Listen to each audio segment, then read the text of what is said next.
کریم ہی تھے. حلیمہ کیسی بات سوچتی ہے, وہ تو بچپن میں بھی کریم تھے, اب بھی کریم ہی ہوں گے. خدیجہ کہتے, وہ حلیمہ کہتی میں پہنچی, میں جب پہنچی تو میرے بیٹے نے مجھے دیکھا, تو فرماتی میرے بیٹے نے مجھے دیکھ کر کے کھڑے ہو گئے اور پھر اپنی چادر اوپر بچھائی, مجھے نیچے بٹھالا, وہ خود نیچے بیٹھے مجھے اوپر بٹھالا. ان کی بی بی خدیجہ کہنے لگی یہ کون عورت ہے جسے آپ نے اتنی عزت سے نوازا ہے؟ میرے آقا نے فرمایا تم نے پہچانا نہیں خدیجہ, یہ میری وہ ماں ہے حلیمہ جس نے مجھے بچپن میں دودھ پلایا تھا. دودھ مجھے بتاؤ.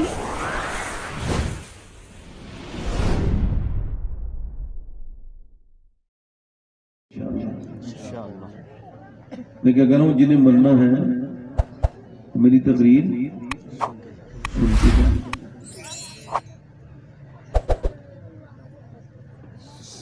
کیونکہ موت جو ہے نا اصل میں زندگی کا نام ہے. جو موت کو سمجھ لیتا ہے پھر وہ مرتا نہیں ہے, پھر اللہ اسے زندگی عطا کر دیتا ہے. اور جو موت کو نہیں سمجھتا ہے موت اسے مارتی ہے. مولانا روم نے کہا تھا میرے مالک میں تیرے عرفان سے پہلے یعنی تیری پہچان سے پہلے مرنا نہیں چاہتا. تو آواز آئی جو مجھے پہچان لیتا ہے وہ مرتا کب ہے. آپ نے آرام سے بیٹھنا ہے. اور ہمارے قاری یوسف رضا صاحب سنبلی یہ آپ کے یہاں بہت مرتبہ تشریف لا چکے ہیں, بڑے بھائی ہیں. اللہ تعالیٰ ان کی عمر میں برکت عطا فرمائے. ہندوستان کے بڑے ممبر یعنی ممبر اعلیٰ حضرت پر یہ نظامت کرتے ہیں. میں تو چھوٹا موٹا انسان ہوں. ابھی مولانا عرفان صاحب نے بڑی اچھی تقریر کی, پھر مولانا عرفان صاحب نے بڑی اچھی نعت پڑھی. میری جو تعریف ہوئی ہے, میں محبتوں کا شکریہ ادا کرنے کے بعد یہ عرض کرتا ہوں کہ میں تو کسی لائق میں نہیں ہوں. کسی نے اویس قرنی سے پوچھا, جانتے ہیں اویس قرنی کو؟ پوری دنیا کلیم کرتی ہے کہ میں عاشق رسول ہوں. نہیں, پوری دنیا کا دعویٰ ہے کہ ہم عاشق, ذرا آپ نے بولنا ہے, ذرا بولو چچا, آپ نے بولنا ہے, ہم عاشق, یہ پوری دنیا کہتی ہے. مگر کوئی پتہ تو نہیں کون عاشق ہے کون نہیں ہے. مگر اویس قرنی وہ عاشق ہے جسے میرے حضور نے فرمایا کہ وہ میرا عاشق ہے.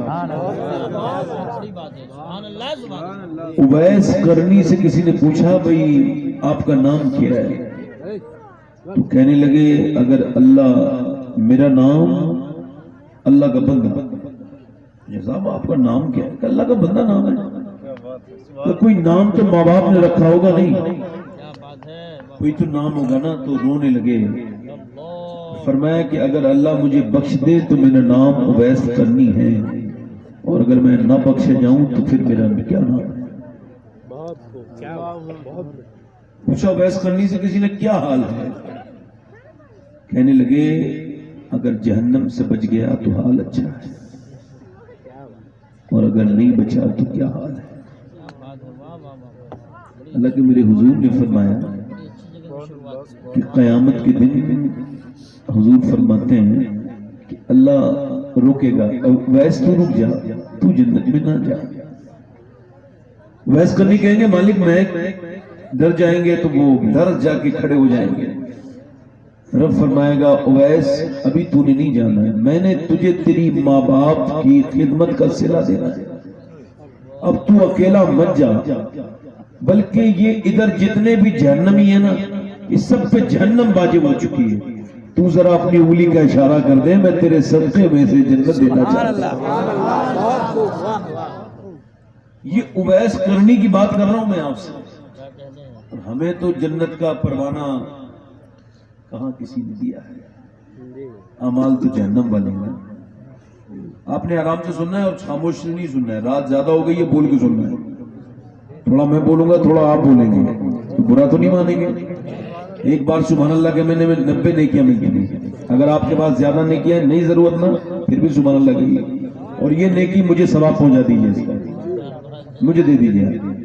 آپ نے بہت سبحان اللہ کہہ لیا نا, آپ کو لگتا ہے کہ نیکیاں زیادہ ہو گئی, آپ نے مجھے جیتے جی ثواب پہنچانا. جیتے جی پہنچا سکتے ہیں نا, کہ بھئی یہ میں جتنا بھی پڑھا ہے اس کا ثواب یہ جو میرا دل نہیں چاہ رہا تو سبحان اللہ کہنے کو. یار حضور کی بارگاہ میں بھی تو وہ بھی بولتا ہے, آپ تو ایسے خاموش ہیں. وہ بھی بولتا ہے جس نے بولنے کا ہنر ہی نہیں سیکھا. ایک بیل پر ایک آدمی بیٹھ گیا مدینے میں اور بیل سے کہنے لگا چل, بیل تو نہیں چلتا. اس نے بیل کو مارا, پھر بھی بیل نہیں چلا. اس نے پھر بیل کے 2 ڈنڈے مارے تو بیل نے مڑ کے دیکھا اور کہا تجھے شرم نہیں آتی؟ اللہ نے مجھے سواری کے لیے نہیں, اللہ نے مجھے کام کے لیے پیدا کیا. اس نے پلٹ کے دیکھا اور کہا, معلوم ہے کیا کہا؟ پلٹ کے دیکھا اور کہا حیرت کی بات ہے کہ بیل بول رہا ہے. تو بیل نے پلٹ کے دیکھا, تجھے اس بات پہ حیرت ہے کہ بیل بول رہا ہے, اور مجھے اس بات پہ حیرت ہے کہ سارے جانور چاہے شہر کے ہو یا جنگل کے سب آمنہ کے لال پہ ایمان لا چکے, تو ابھی تک ان کا کلمہ پڑھ کے مسلمان نہیں ہوا. حضور کا ذکر آتا ہے تو وہ بھی بولتا ہے جو بولنا نہیں جانتا. ذرا بول کے تو بولو, ذرا سبحان اللہ تو بولو یار. اگر برا نہ لگے تو دونوں ہاتھ اٹھا کے کہہ دو یا رسول اللہ. آپ پر تو بڑا فیضان ہے غوث العظم کا. یہ بستی بڑی مبارک بستی ہے, نیک لوگ رہتے ہیں, اچھے لوگ رہتے ہیں. دنیا کی سب سے بڑی نیکی ہے اللہ کو ایک ماننا. بولو تو صحیح سبحان اللہ. کوئی آپ کو اس میں کوئی شک ہے کیا؟ اور آپ پر اللہ تعالیٰ درجات بلند فرمائے. مفتی سمر میاں دلوی رحمت اللہ علیہ, اللہ ان کے فیضان کو آپ پر جاری ساری فرمائے. جب میں ان کے بارے میں سنتا ہوں تو میری ملاقات کبھی نہیں ہوئی, میں سوچتا ہوں کتنی بڑی شخصیت جو اس دور میں اتنے لوگوں کا ایمان بچا کے چلے گئے. اللہ ان کے درجات کو بلند فرمائے, کہیے آمین. اور ان کے فیض کو جاری فرمائے, اور جاری تو ہے ماشاءاللہ, اسے فضو در فرمائے. اگر آپ کہیں مولانا صاحب نے تو نعت پڑھی, اگر آپ اجازت دیں تو 2-3 شعر پڑھ کے میں بھی اپنی شروعات کروں. میں پھر کہہ رہا ہوں ذرا دونوں ہاتھ اٹھا کے بولو سبحان اللہ. ایک میں ہی نہیں ان پر قربان زمانہ ہے, ایک میں ہی نہیں ان پر قربان زمانہ ہے, جو رب دو عالم کا محبوب یگانہ ہے, جو رب دو عالم کا محبوب یگانہ ہے. کل پرسی ہمیں جس نے خود پار لگانا ہے, کل پرسی ہمیں جس نے خود پار لگانا ہے. زہرا کا وہ بابا ہے, حسنین کا نانا ہے. زہرا کا وہ بابا ہے, پڑھے ذرا, زہرا کا وہ بابا ہے, آواز کے ساتھ, زہرا کا وہ بابا ہے, حسنین کا نانا ہے. مولا علی فرماتے ہیں کہ میں فاطمہ کی سخاوت نہیں سمجھ پایا. فاطمہ کا باٹنا میں فرماتے ہیں ایک دن میرے دروازے پہ کوئی آیا, اس نے آ کے کہا اللہ کے نام پہ اپنے بیٹے حسن کو دو گے؟ تو میں نے کہا یا اللہ, لوگ تو دولت مانگتے ہیں, پیسہ مانگتے ہیں, یہ کیسا فقیر ہے بیٹا مانگ رہا ہے. میں نے سوچا کہ یہ امتحان تو نہیں, میرا دل چاہا دے دوں.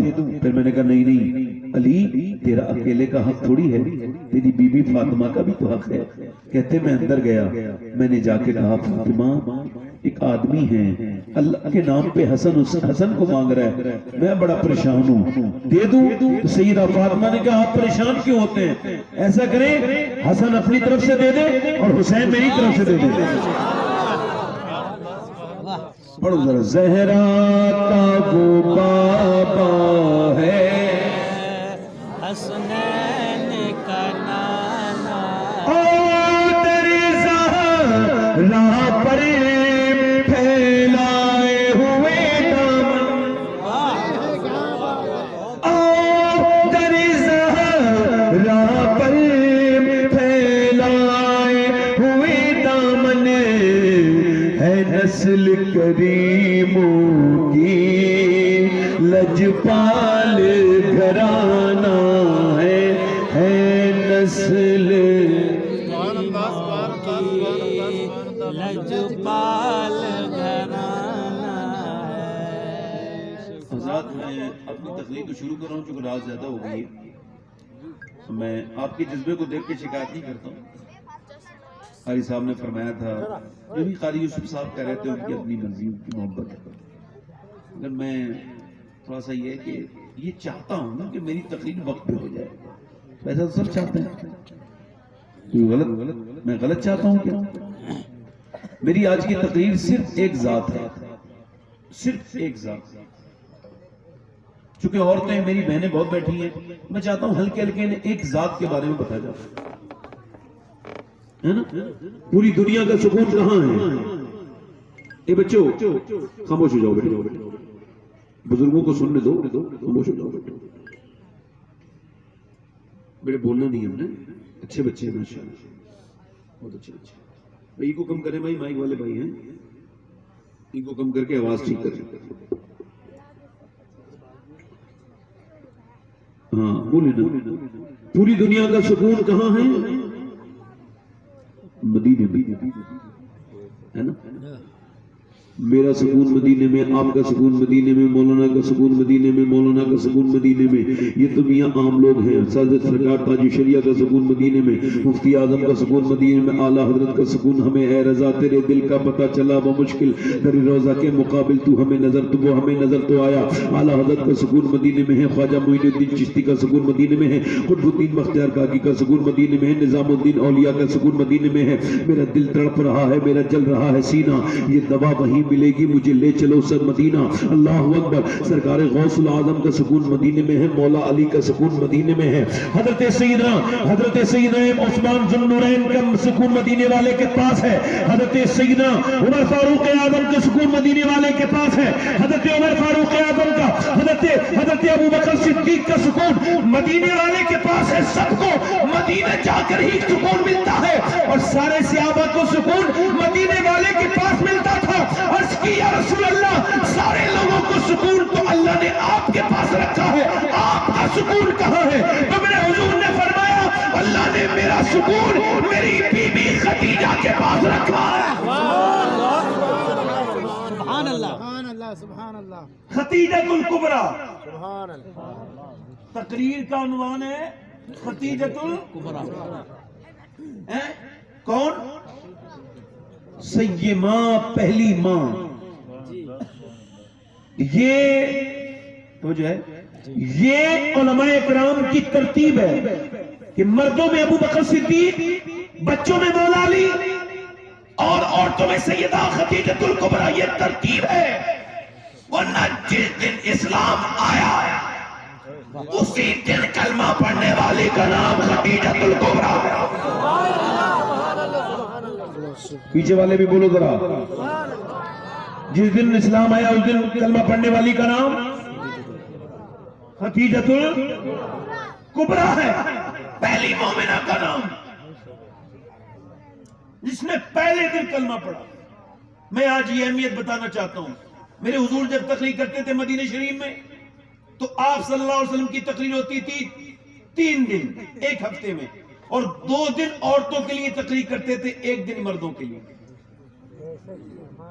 اور جب اسلام آیا تو میرے نبی پاک صلی اللہ علیہ وسلم نے سب سے پہلے 5 کی 5 آیات اقرا والی 5 کی 5 آیات حضور نے سیدہ خدیجہ کو سنائی، مکے کے کسی بہت بڑے سردار کو نہیں سنائی، اپنے رشتہ دار کو نہیں سنائی، حضور نے اپنی بیوی کو سب سے پہلے قرآن سنایا، کیونکہ میرے نبی کو پتا تھا میں خدیجہ کو سناؤں گا، خدیجہ اپنی بیٹی فاطمہ کو سنائیں گی، اور فاطمہ اپنے بیٹے حسین کو سنائیں گی، اور حسین نیزے پہ چڑھ کے قرآن سنایا۔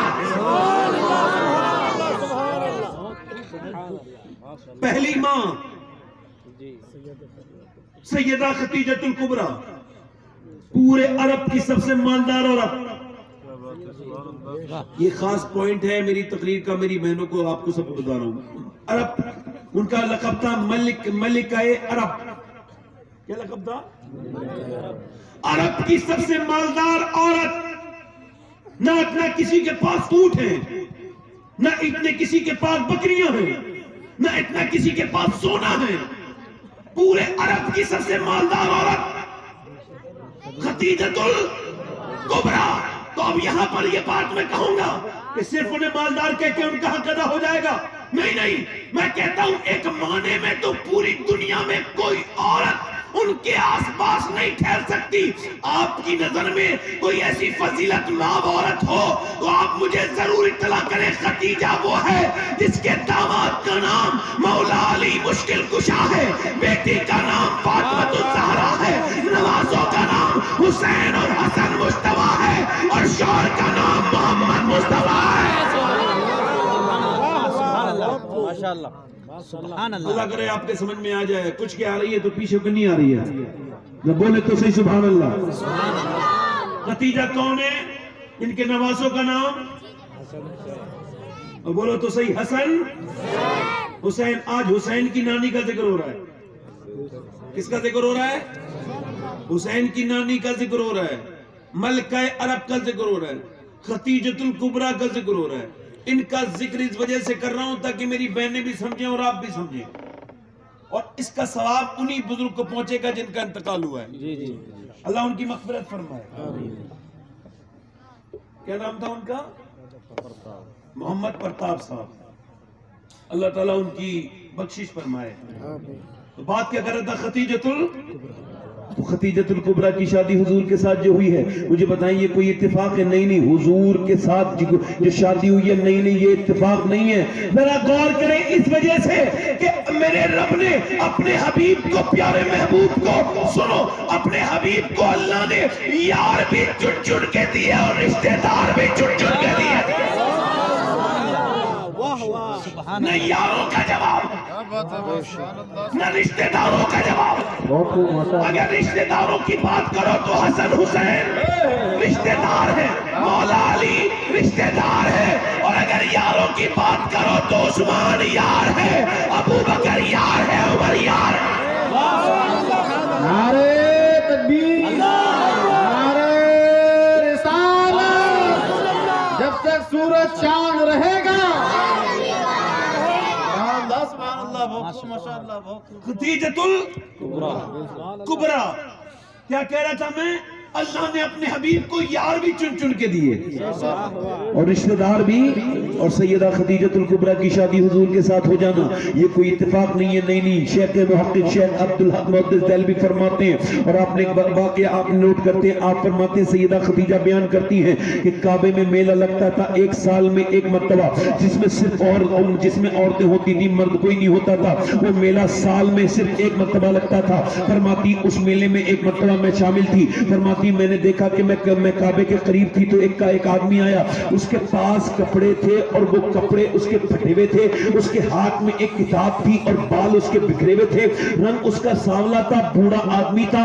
اس نے عورتوں کے میلے میں جب اس نے انٹری کی تو عورتوں نے دھکے مارے اور کہا تجھے شرم نہیں آتی, یہ عورتوں کا میلہ ہے, تو مردوں کے کیوں آتا ہے یہاں پر؟ اللہ اکبر. ذرا غور کریں, وہ کہتی ہے اس نے دھکوں کی پرواہ نہ کی, کعبے کی دیوار سے جا کے لگ گیا اور اس نے اپنی کتاب کھولی اور بولے تو سیلفی لیتے ہیں, تصویر بناتے ہیں, تصویر فوٹو کہتے ہیں. اب تو کعبے میں لوگ خریداریاں کرنے جاتے ہیں معاذ اللہ.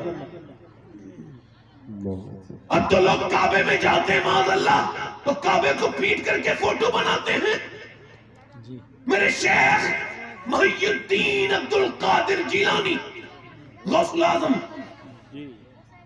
جب مکے کی گلیوں سے گزر رہے ہیں تو وہاں سے اٹھا کر کے کنکری اٹھاتے ہیں اور چوم لیتے ہیں. مریدوں نے پوچھا حضور آپ مکے میں جب چلتے ہیں تو یہاں کی کنکریوں کو کیوں چومتے ہیں؟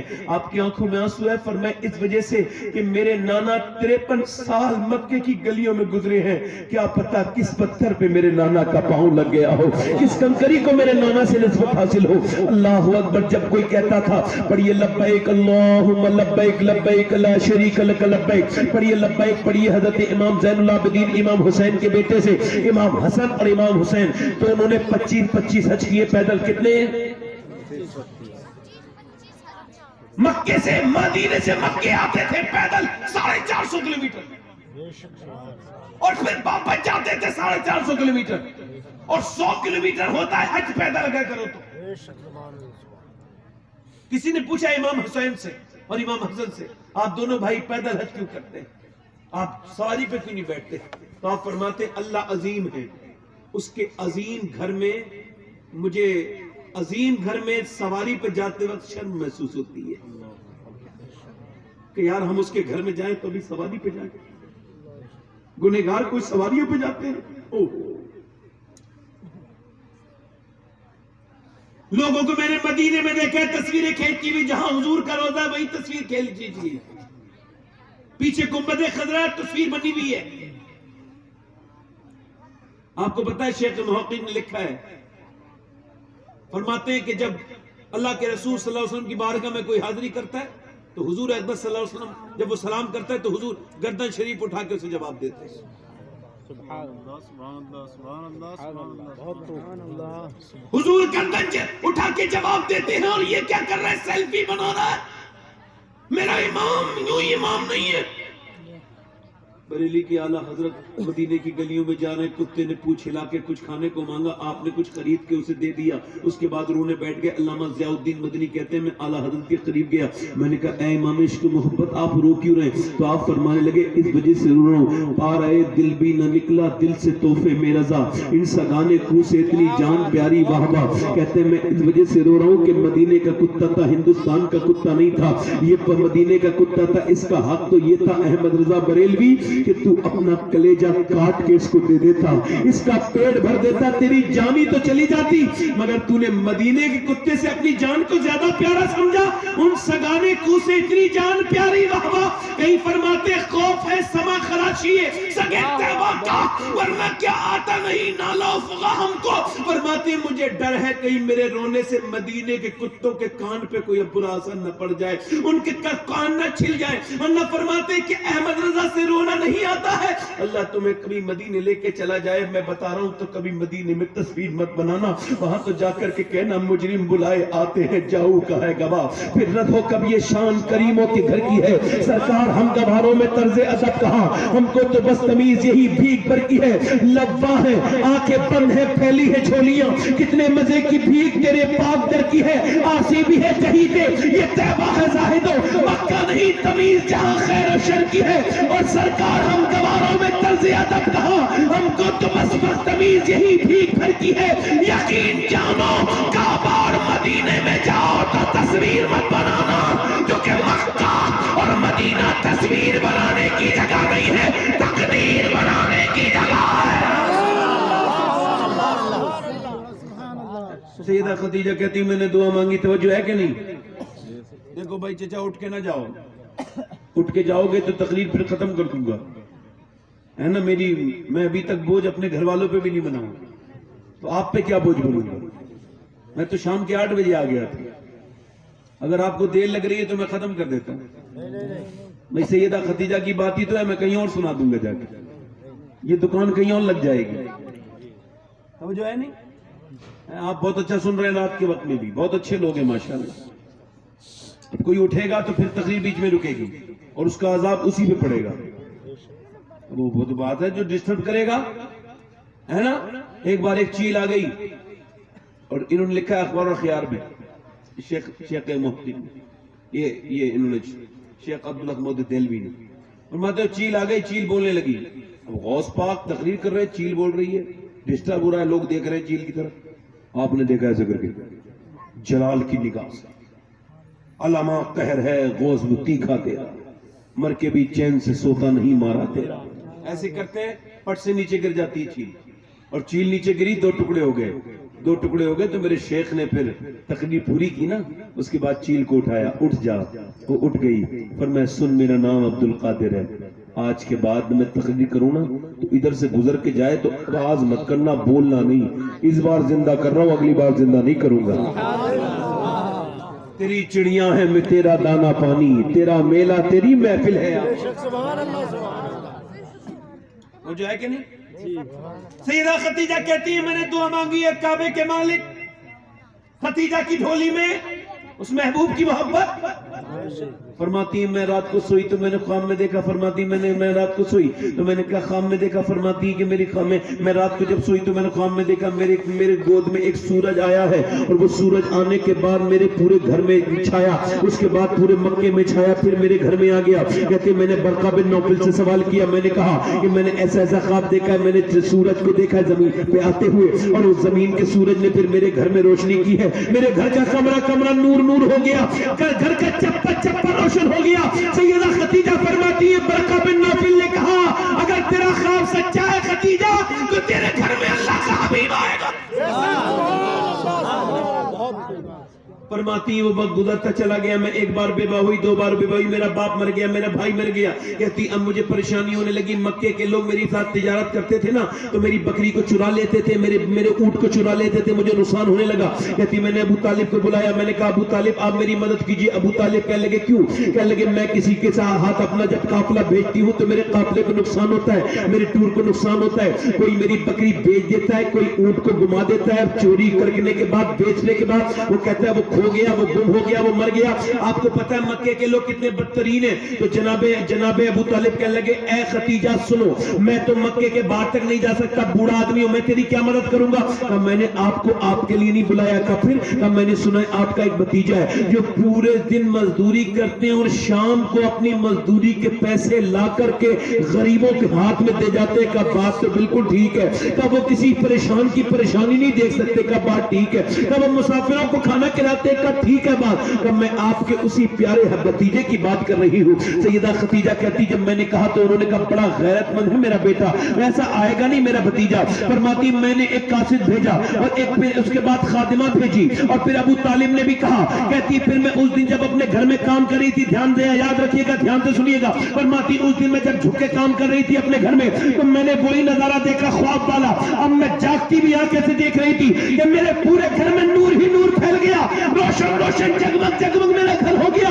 میں کہنے لگی یا اللہ میرے گھر میں یہ سورج کیسے آ گیا؟ کیونکہ جب سورج نکلتا تھا تب بھی کبھی دھوپ نہیں آئی، میرا گھر سورج کی طرف نہیں تھا، نہ اس کا چہرہ تھا نہ اس کا موڑا۔ وہ لوکیشن بیان کرتی ہے، یعنی سورج نکلتا تھا تب بھی روشنی نہیں آتی تھی اور جاتا تھا تب بھی روشنی نہیں آتی تھی۔ فرماتی مگر اس دن میرا چپا چپا گھر کا نور نور ہو گیا۔ میں نے کہا یا اللہ سورج نے راستہ تو نہیں بدل دیا؟ فرماتی میں نے پلٹ کے دیکھا اور سورج نے راستہ تو نہیں بدلا تھا بلکہ دروازے کے باہر پردے کے پیچھے آمنہ کا لال کھڑا تھا، اور چہرے کی روشنی کا یہ عالم تھا کہ میرے گھر کا چپا چپا نور نور ہو گیا تھا۔ میرا امام کہتا ہے خورشید تھا کس زور پر کیا پڑھ کے چمکا تھا خبر، بے پردہ جب وہ رخ ہوا یہ بھی نہیں ہوا۔ نعرہ تکبیر، نعرہ رسالت، نعرہ رسالت، نعرہ رسالت۔ وہ جو ہے زور سے بولو سبحان اللہ۔ خدیجۃ الکبریٰ کہتی میں نے حسین بہت دیکھے تھے، ذرا بولو تو سبحان اللہ بولو تو یار۔ آج لوگ دنیا حسینوں کے چکر میں پڑی ہوئی ہے، خدا کی قسم حسین میرے آقا کریم ہے۔ آپ کو بتاؤں حضور کے حسن کی بات بتاؤں تھوڑی، ذرا بولو سبحان اللہ۔ میری بہنوں آپ بڑے دھیان سے سننا، آپ کو بڑا کچھ لے کے جانا ہے یہاں سے، خالی ہاتھ نہیں جانا ہے، ٹھیک ہے؟ امی عائشہ فرماتی ہیں، سیدہ عائشہ فرماتی ہیں، ادھر دیکھیں، کہتے ہیں ایک دن نا حضور نے نا چادر اوڑھ لی، فرماتی ہے ایسے چادر اوڑھ لی حضور نے ایسے کر کے، کالی چادر، سبحان اللہ بولو نا یار۔ فرماتی کالی چادر اوڑھی حضور نے اور ایسے کر کے چادر کو حضور نے لیا اور پھر حضور نے اس چادر کو ایسے کر لیا اور پھر مجھ سے کہا عائشہ یہ بتاؤ میں اس کالی چادر میں کیسا لگ رہا ہوں؟ فرماتی میں نے کہا حضور ایسے لفظ نہیں بنے جو آپ کی تعریف ہو سکے اللہ کے رسول. فرمایا نہیں بتاؤ عائشہ کیسا لگ رہا ہوں. فرماتی جب حضور نے کہا تو میں کانپ گئی. میں نے کہا حضور میرے پاس لفظ نہیں. کہا نا عائشہ بتا کیسا لگ رہا ہوں. فرماتی پھر جب حضور نے کئی مرتبہ پوچھا تو میں ڈرتے ڈرتے بولی حضور کما کہوں تو نہیں, البتہ آپ کا چہرہ اس چادر میں کالی ایسا لگ رہا ہے کہ جیسے بادلوں میں سے بدلی کا چاند باہر کو آ گیا. امی عائشہ فرماتی چہرہ اتنا حسین کبھی کسی کا نہیں دیکھا. کہتی مگر اس سے اچھی بات فرماتی جو مجھے لگی وہ یہ تھی کہ ان کی آنکھیں جھکی ہوئی تھیں. اب تک جتنے آئے تھے ان کی نگاہیں جھانک کے دیکھتی تھی. تاک جھانک تاک دیکھو تو ختیجہ کیسی ہے وہ جو ہے.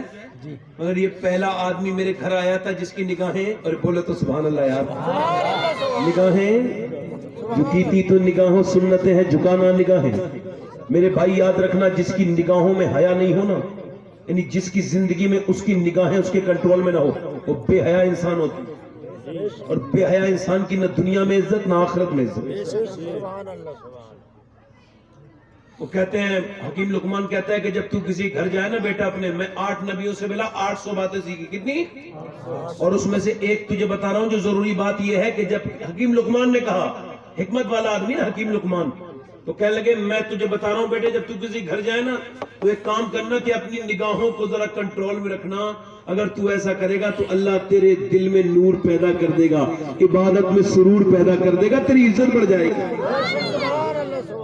کہتی جب وہ بولے تو میں نے بولنے والا کسی کو نہیں دیکھا. کہتی بولنے والے تو بہت دیکھ رہے. میں آپ کو بتاؤں, آپ کو ہر نبی یعنی نبی وہ ہو ہی نہیں سکتا جس کی آواز خوبصورت نہ ہو اور چہرہ خوبصورت نہ ہو.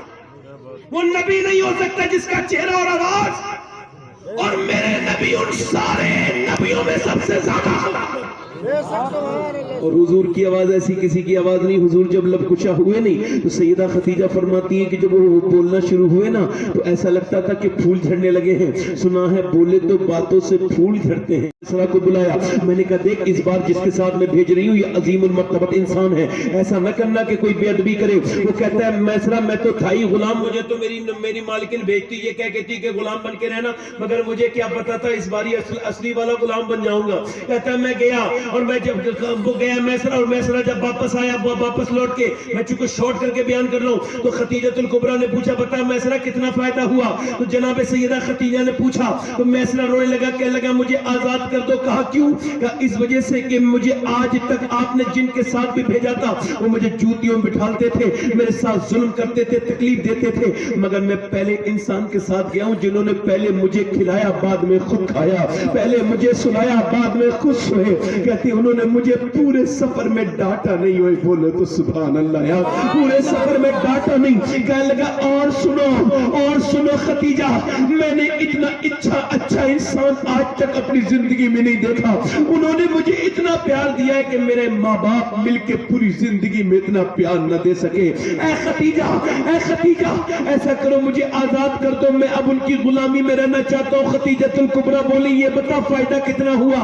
یہ بات بعد میں کہنے لگی سنو, کہنے لگا ایک بات اور بتاؤں کا کیا, ان کے بغیر جب جاتا تھا تو مجھے پھر سورج پریشان کرتا تھا, دھوپ سے کب جاتا تھا عرب کی گرم ریگستان کی دھوپ سے, مگر جب ان کے ساتھ گیا ہوں تو ایک بار بھی میرے اوپر دھوپ نہیں آئی. خدیجہ بولی کیا سورج نہیں نکلا؟ کیا نہیں, سورج تو روز نکلا, مگر آمنہ کے بیٹے کے سر پہ بادل سایہ کرتا ہوا چلتا تھا. اللہ اکبر. خدیجۃ الکبریٰ رضی اللہ تعالیٰ عنہ فرماتی ہیں, پوچھیں گے یہ بتا فائدہ کتنا ہوا. فائدہ کہنے لگے جب منڈی میں پہنچے نا تو مکے والے بولے اللہ کے رسول سے کہ جھوٹ بولو. نبی نے فرمایا جھوٹ نہیں بولوں گا, کہ منڈی میں نقصان ہو جائے گا. سبحان اللہ. کچھ لوگ کہتے ہیں نا جھوٹ نہیں بولو تو نقصان ہو جائے گا, اور وہ بھی لوگ یہ کہہ رہے تھے کفار مکہ, تو ان میں کیا فرق رہ گیا؟ کیا بات ہے, بہت خوب. سبحان اللہ.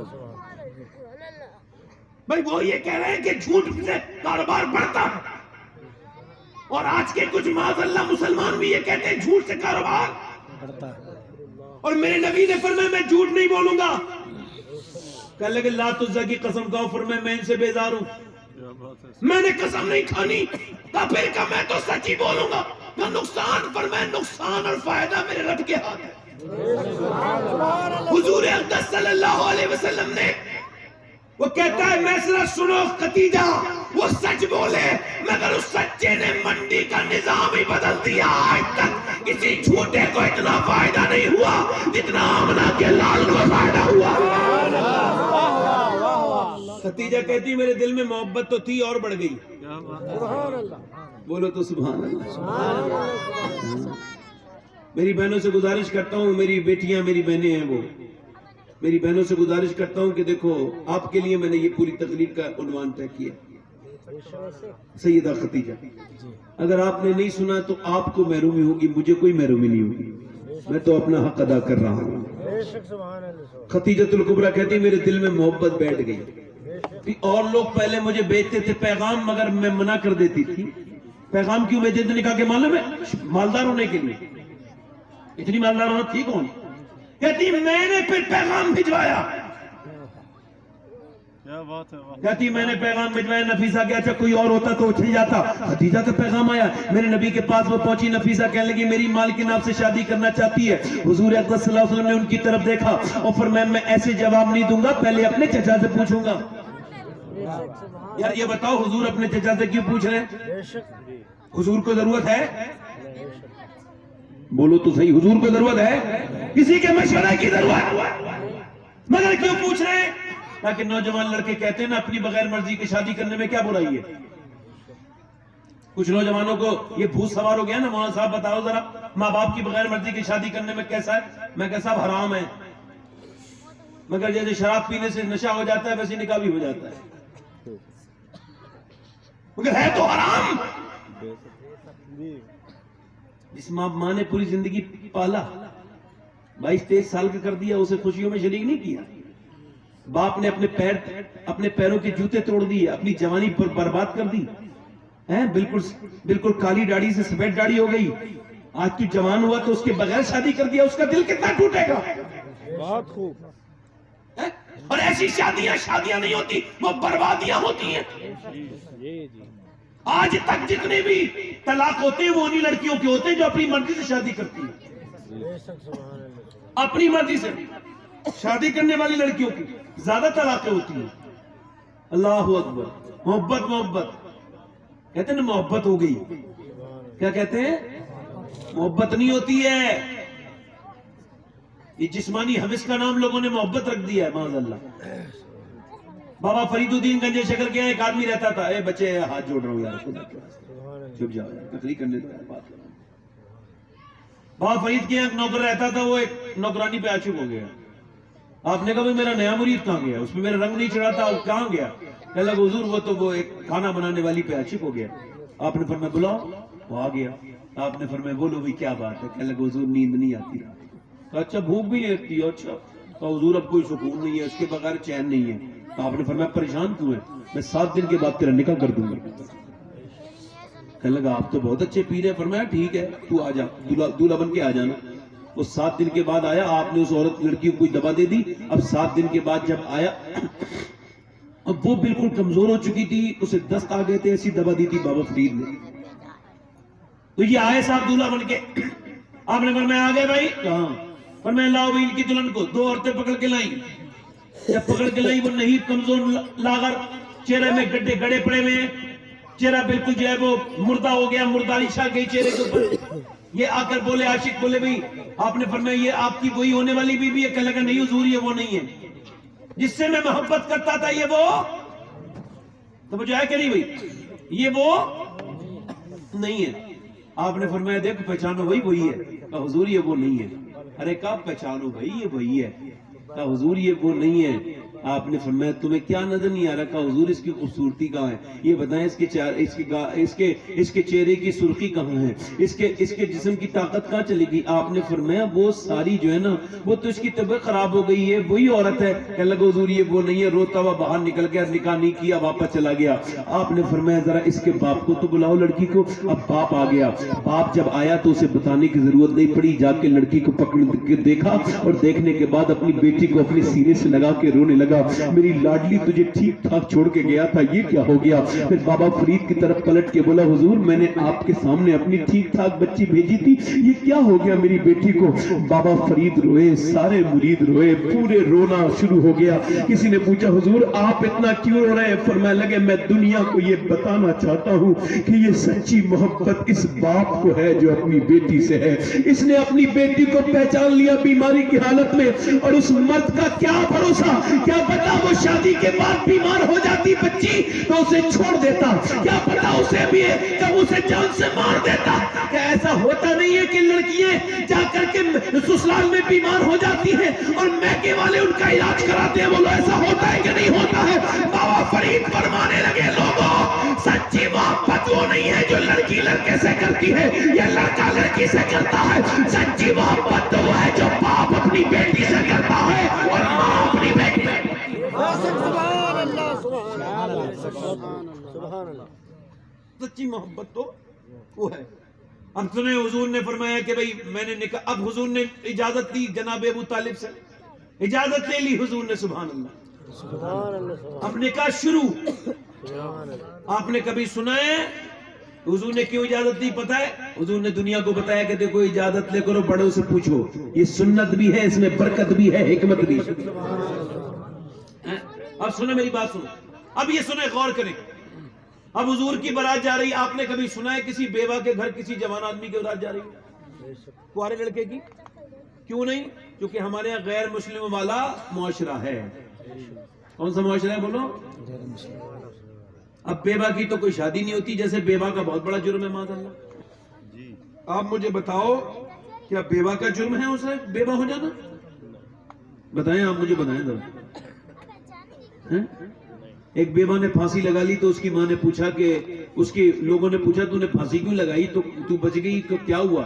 تو کہنے لگی میں اس وجہ سے پھانسی میں نے لگا لی کہ میں بچ تو گئی، بات یہ میں 3 سال پہلے بیوہ ہوئی تھی تو میرے بھائی کی شادی آ گئی، تو میری ماں خریداری کرنے جاتی دکان پہ، تو میں نے کہا مجھے نہیں لے کے جاتی ہے تم بازار، تو میری ماں نے کہا تجھے جیسے نہیں لے کے جاتی، تو منحوس ہے کہ تیری نظر اگر میرے بچے کی شادی کی چیزوں میں پڑ گئی تو اس کی زندگی پہ منحوسیت چھا جائے گی۔ اور کہنے لگے جب میری مائی مجھے منحوس کہنے لگی، میں کہتا ہوں نوجوانوں کوئی اگر بیوہ عورت ہونا تمہارے معاشرے میں اور اس کے بچے بھی ہیں، اور بچوں کو باپ کی ضرورت ہے اور وہ چاکلیٹ کے لیے روتے ہوں، تو ان بچوں کے پیغمبر کی بارات 40 سال کی خدیجہ کے گھر کی طرف کوئی اگر یہ کہے میں جوان ہوں تو سن، اللہ نے جیسا جوان آمنہ کا لال بنایا ایسا نہ تو آج تک بنایا ہے نہ بنائے گا۔ تو شاہ خوباں تو جانے جانا، تو شاہ خوباں تو جانے جانا، تو شاہ خوباں تو جانے جانا ہے، چہرہ ام الکتاب تیرا نہ بن سکی ہے نہ بن سکے گا، مثال تیری جواب تیرا۔ شادی ہو گئی، شادی کے بعد پہلا کام کیا ہوتا ہے بھئی؟ پہلا کام یہ ہوتا ہے بیوی کہتی ہے تیری ماں سے تجھے کیا مطلب ہے؟ اب تو تم میرے ہو اور میں تمہاری ہوں۔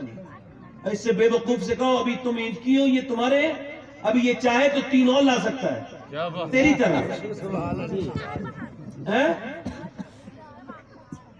تو جو ہے یہ جو کہہ دیتی ہے تم میرے اور میں تمہاری، تو انہیں بتاؤ وہ بے وقوف عورت تجھے شرم نہیں آئی، تجھے دل نہیں دکھا؟ اس نے پیڑ لگایا، پیڑ کو پانی دیا، موسموں سے بچایا، صبح شام پیڑ کی رکھوالی کرتا رہا مالی، اور جب پیڑ جوان ہوا تو تم نے اسے مالی کو باغیچے سے بھگا دیا۔ وہ باغ پھل پھولے گا جہاں مالی نہیں ہو۔ جب چھاؤں دینے کی بات آئی تو چھاؤں کوئی اور کھائے۔ ادھر دیکھو، ایک بار ماں باپ مر جائیں دوسری بار نہیں ملتے، یاد رکھو ماں باپ کے مرنے کے بعد تو کوئی بھی قدر کر لے گا، قدر ہے جیتے جی کی۔ بولو میری طرف دیکھو ذرا، میری طرف دیکھو۔ آج کل لڑکے پڑھ لکھ کر ایسی پڑھائی پہ لعنت جو اپنے ماں باپوں کو بھلا دے. ماما ہوتی ہے میاں ایک ماں ہے ایک باپ ہے, دونوں نے اپنے بیٹے کو پڑھنے کے لیے جو ہے وہ بمبئی بھیج دیا. اب بمبئی جانے کے بعد لڑکا جو ہے وہ بہت بڑا آدمی بن گیا, مطلب یہ کہ انجینئر بن گیا, اس کی نوکری لگ گئی, نوکری کے بعد اس نے شادی بھی کر لی. جب اس کی شادی ہو گئی, اے بھائی آپ تم کسی کو مت چھپاؤ ورنہ آپ ہی سب سے زیادہ بولو گے, آپ مت چھپاؤ بھائی, یہ تو میرا نصیب ہے, یہ بچے مجھے بیٹھے ہیں, بچے بیٹے بچے بڑے ہوتے ہیں. حضور نے فرمایا مجھے بچے بڑے پسند ہیں. فرماتے یہ مٹی کے گھر بناتے ہیں اور توڑ دیتے ہیں, امید لمبی نہیں رکھتے. فرماتے جھگڑا ہوتا ہے تو خود ہی بول لیتے ہیں, جھگڑا ہوتا ہے تو خود ہی بول لیتے ہیں, ان میں کمپرومائز نہیں کرانا پڑتا. اور فرماتے ہیں تیسری بات سب سے اچھی یہ لگتی ہے کہ بچے جب بھی مانگتے ہیں نا ماں باپ سے رو کے مانگتے ہیں, اور دنیا کے بتاتے ہیں کہ اللہ سے مانگنا ہے تو رو کے مانو, وہ رو کے بڑا جلدی دے دیتے ہیں. سمجھ آ رہی نہیں آ رہی آپ کو؟ اگر تھوڑا سا یہ بیٹے میں نے تمہاری تعریف کر دی, اب خدا کے واسطے تھوڑا خاموش رہنا, توجہ ہے کہ نہیں؟ چونکہ میں تقریر نہیں کر پاؤں گا, میری تقریر کا عنوان ہی ایسا نہیں رہتا, میں نے کبھی اس طرح کی بات ہی نہیں کرتا, میں معاف کرنا آپ مجھے, میں ذرا تھوڑا سا عجیب مزاج کا انسان ہوں اور تھوڑا سا الگ. اچھا مجھے کیا ضرورت پڑ رہی ہے, کوئی بول رہا ہے تو میں تقریر کر کے چلا جاؤں گا؟ نہیں بھائی, میں تقریر کرنے نہیں آتا ہوں, تقریر سمجھانے آتا ہوں. اگر میری بات سمجھ نہیں آئے گی تو عمل کیا کریں گے؟ بیٹے ہاتھ جوڑ رہا ہوں, خدا کے واسطے مت بولو بچے, ورنہ میں تمہاری نظر ہو جائے گی تقریر. خدا کے واسطے ہاتھ جوڑ, اللہ کا واسطہ. اب بولنا نہیں بھائی. میں عرض کر رہا تھا کہ شادی ہو گئی, اب اس نے اپنی شادی کر لی ماں باپ کی بغیر مرضی کے, تو باپ بڑا اچھا انسان تھا, اتنا غیرت مند تھا, اسے پتہ لگا نا میرے لڑکے نے میری بغیر مرضی کی شادی کر لی, تو وہ لڑکا جو ہے نا وہ